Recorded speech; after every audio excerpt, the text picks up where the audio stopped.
أعوذ بالله من الشيطان الرجيم بسم الله الرحمن الرحيم رب اشرح لي صدري ويسر لي أمري واحلل عقدة من لساني يفقهوا قولي واجعل لي وزيرا من أهلي يا رب زدني علما يا رب زدني علما يا رب زدني علما السلام علیکم ورحمۃ اللہ وبرکاتہ۔ شہزادے بچے، میرے پیارے بچے، آپ سب کیسے ہیں؟ اللہ تعالیٰ آپ کو اپنے حفظ و امان میں رکھے، آپ کے لیے آسانیاں فراہم کرے اور ہم سب کو داعیے دین بنا دے، ایک سے دوسرا، دوسرے سے تیسرا، ایک قافلہ بنتا جائے، چلتا جائے، ایک سے پیغام آپ کی طرف، آپ سے پیغام کسی اگلے کی طرف، اس سے آگے، اس سے آگے، اس سے آگے، بہت کچھ بدلے گا اور انشاءاللہ ہم سب بدل جائیں گے۔ آئیے دیکھتے ہیں پچھلے لیسن میں ہم نے کیا پڑھا۔ ہم نے پڑھا بہت ہی مجبوری کی حالت میں انسان کے منہ سے کفریہ کلمات نکل جائیں تو اللہ کے ہاں وہ معذور ہے، یعنی اللہ تعالیٰ معاف فرما دیتے ہیں۔ دنیا کی محبت میں رہنے والوں کے دلوں، کانوں اور آنکھوں پر مہر لگ جاتی ہے، اور دنیا تو دنیا میں ہی رہ گئی اور آخرت خالیات۔ یہ خسارہ تو بہت زیادہ ہے۔ آج ہم پڑھیں گے سورۃ النحل کی آیت نمبر 110۔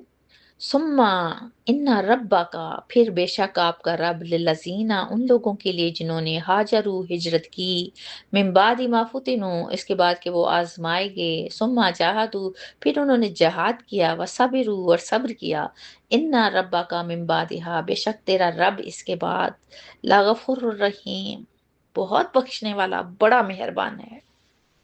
سورۃ النحل مکہ کی آخری دور کی سورت ہے۔ ان آیات سے ظاہر ہوتا ہے کہ اس وقت ظلم و ستم کی شدت کیا ہوگی۔ اسی لیے یہ سوال پیدا ہوا کہ کوئی شخص اگر ناقابل برداشت اذیت سے مجبور ہو کر کلمہ کفر کہہ بیٹھے تو اسے اللہ تعالیٰ نے معذور فرما دیا۔ اس آیت میں فرمایا گیا ہے کہ آپ کا رب ان لوگوں کے لیے جنہوں نے ہجرت کی۔ اب سوچیں، جب قریش والوں کے ظلم انتہا کو پہنچے تو اللہ تعالیٰ نے کچھ لوگوں کو ہجرت کا حکم دیا۔ آیت میں لفظ ہے فتنو، مطلب ہے عام آزمائشیں نہیں، بلکہ اس میں یہ صورتحال شامل تھی۔ کافروں نے مسلمانوں کو اس قدر مارا پیٹا، گرمی میں تپتی ریت پر لٹایا۔ حضرت بلال رضی اللہ تعالیٰ کی مثال آپ کے سامنے ہے نا، بھوکا پیاسا رکھ کر طرح طرح کی اذیتیں دیں کہ وہ مجبوراً زبان سے کفر کے کلمات کہنے پر مجبور ہو گئے، لیکن دل میں ایمان کا نور کوٹ کوٹ کر بھرا تھا۔ یہ سزا انہیں کیوں دی گئی؟ ایمان لانے پر۔ اسی لیے ان لوگوں کے درجے بہت بلند ہیں ہم سے کہ انہوں نے کس طرح اپنے ایمان کو بچایا۔ پھر انہوں نے اللہ کی خاطر صبر سے برداشت کیا سب کچھ۔ انہوں نے ہجرت کی۔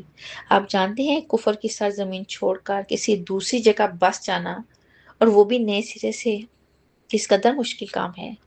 یہ ہجرت اس بات کا ثبوت تھی کہ وہ ایمان پر قائم ہیں، اور وہ اپنی کمزوری کو درست کرنا بھی چاہتے تھے۔ کون سی کمزوری؟ جو انہوں کے منہ سے کفر کا کلمات نکلے، اس کو درست کرنا چاہتے تھے۔ ہجرت کے بعد میدان عمل میں آ گئے، اسلام کی راہ میں اپنی جان، اپنا مال، صلاحیتیں سب لگا دیں۔ یہ ان کے سچے ایمان کی دوسری نشانی تھی۔ دیکھیں، اتنی تکالیف، اتنی مشکلات اور مصائب، لیکن وہ گھبرائے نہیں ہیں، بلکہ پہاڑ کی طرح ڈٹے رہے۔ سوچیں، ہم سب یہ سہ سکتے تھے؟ اسی لیے اللہ تعالیٰ نے غفور الرحیم بھی کہا۔ غفور اس حوالے سے کہا کہ اللہ تعالیٰ لغزشوں اور گناہوں کو معاف فرمانے والے ہیں، اور رحیم اس لیے کہا کہ معاف کر کے چھوڑا نہیں، بلکہ انہیں اپنی رحمت کے حصار میں بھی لے لیا۔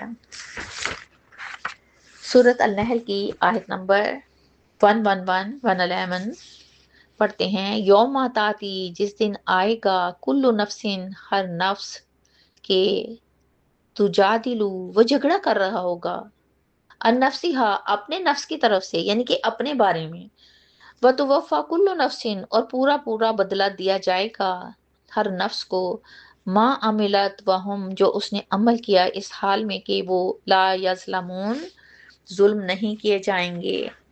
یہ آیت پچھلی آیت کے اگلے حصے کو مکمل کرتی ہے۔ ان آیات میں دنیا میں پیش آنے والے واقعات، مجبوری میں کفر کا اظہار، ہجرت، جہاد اور صبر کا ذکر کیا گیا۔ اب اس آیت میں آخرت کا منظر پیش کیا جا رہا ہے۔ جیسے اللہ تعالیٰ بتانا چاہ رہے ہیں ہمیں کہ دنیا میں جو کچھ بھی ہوا وہ سب آخرت کے حساب کتاب میں پیش ہوگا. ہمیں پتہ ہے نا نامہ اعمال ہمارا لکھا جا رہا ہے. اب اس آیت میں مسلمانوں کو تسلی بھی دی جا رہی ہے اور آنے والے لوگوں کو تنبیہ کی جا رہی ہے کہ جس وقت وہ دن آئے گا. کون سا دن؟ قیامت کا دن. اس دن ہر شخص اپنی ہی جان بچانے کے لیے جھگڑتا ہوا آئے گا. دیکھیں عام طور پہ یہ سینٹینس پڑھے نا تو اس سینٹینس سے ہمیں مکمل سمجھ نہیں آتی. تھوڑا ڈوبنا پڑے گا، غور کرنا پڑے گا. ہم جانتے ہیں کہ اس دن ہمارے مال کا حساب ہونا ہے. ہمیں یہ بھی علم ہے کہ کسی کا کوئی بوجھ نہیں اٹھائے گا. تو پھر ہوگا کیا؟ ہر روح اپنے ہی معاملے میں الجھی ہوگی. اب غور کریں، ابھی تک سمجھ نہیں آئی نا؟ تشنگی ہے نا؟ آئیے سمجھتے ہیں. دیکھیں دنیا میں انسان دوسروں کے لیے لڑتا ہے، اپنے قبیلے کے لیے، اپنی قوم کے لیے، اپنے خاندان کے لیے، اپنی پارٹی کے لیے، یہاں تک کہ وہ دوسروں کے گناہوں میں بھی شریک ہو جاتا ہے. اب آخرت میں کیا ہوگا؟ اب قیامت کے دن دنیا والے تمام تعلقات، دشمنیاں اور وفاداریاں تو ختم ہو جائیں گی، کیونکہ دنیا ختم ہو گئی تو یہ چیزیں بھی تو ختم ہو گئی نا. اس دن ہر شخص صرف اپنی ذات کے لیے فکر مند ہوگا. ماں اپنے دودھ پیتے بچے کو بھول جائے گی. افراتفری نفسا نفسی کا عالم ہوگا. انسان اپنے باپ کو بھول جائے گا، اپنے بچوں دوستوں کو بھول جائے گا. ہر انسان بھلا کیا سوچ رہا گا کہ بس کسی طرح میری خلاصی ہو جائے، میری جان بچ جائے.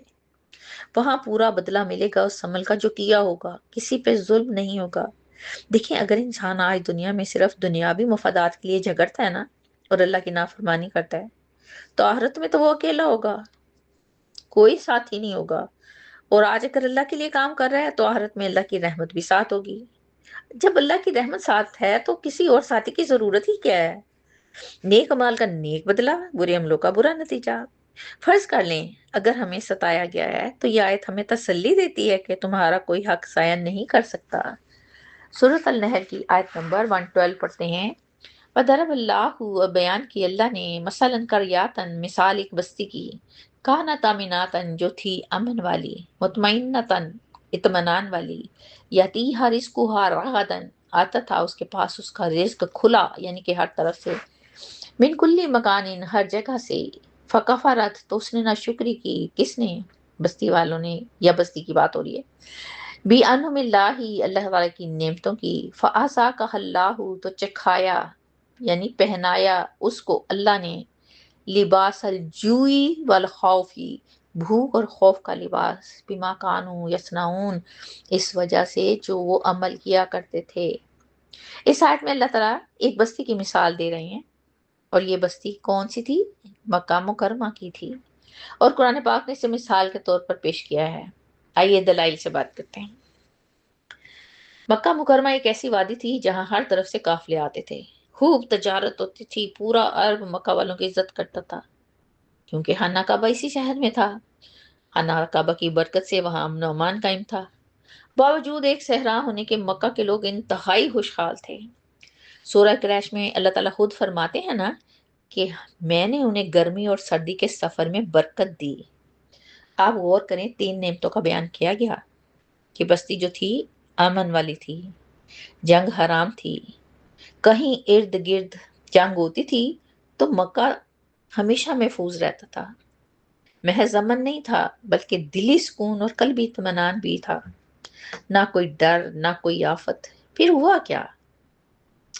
اس وادی کے لوگوں نے اللہ تعالیٰ کی نعمتوں کی ناشکری کی، اپنی عزت اور طاقت پر مغرور ہو گئے اور اللہ کی راہ میں خرچ کرنا بند کر دیا.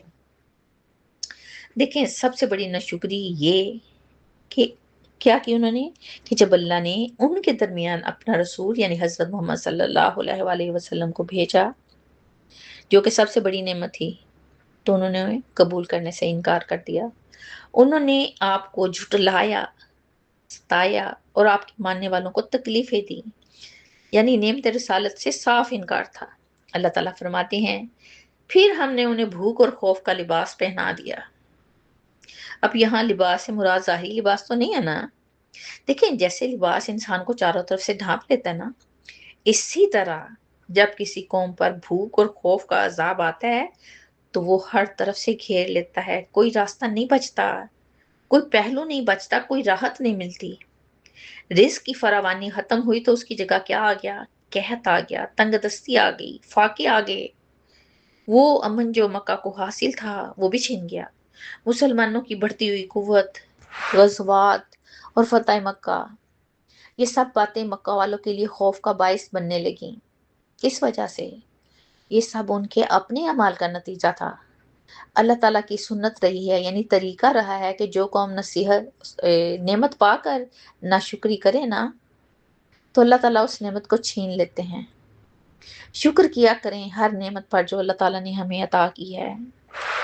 ہر طرف دیکھیں یہ نعمتیں ہی نعمتیں ہیں، ہمیں نظر نہیں آتی۔ ہم صرف اسی ایک چیز کا رونا رونے بیٹھ جاتے ہیں جو ہمارے پاس نہیں ہوتی، ورنہ نعمتوں سے بھرپور ہیں ہم لوگ۔ اسی کے ساتھ مجھے اجازت دیجیے، ہنستے رہیے، بستے رہیے، خوش رہیے، آباد رہیے، اللہ کے امان میں رہیے۔ انشاءاللہ پھر ملیں گے، تب تک کے لیے اللہ حافظ۔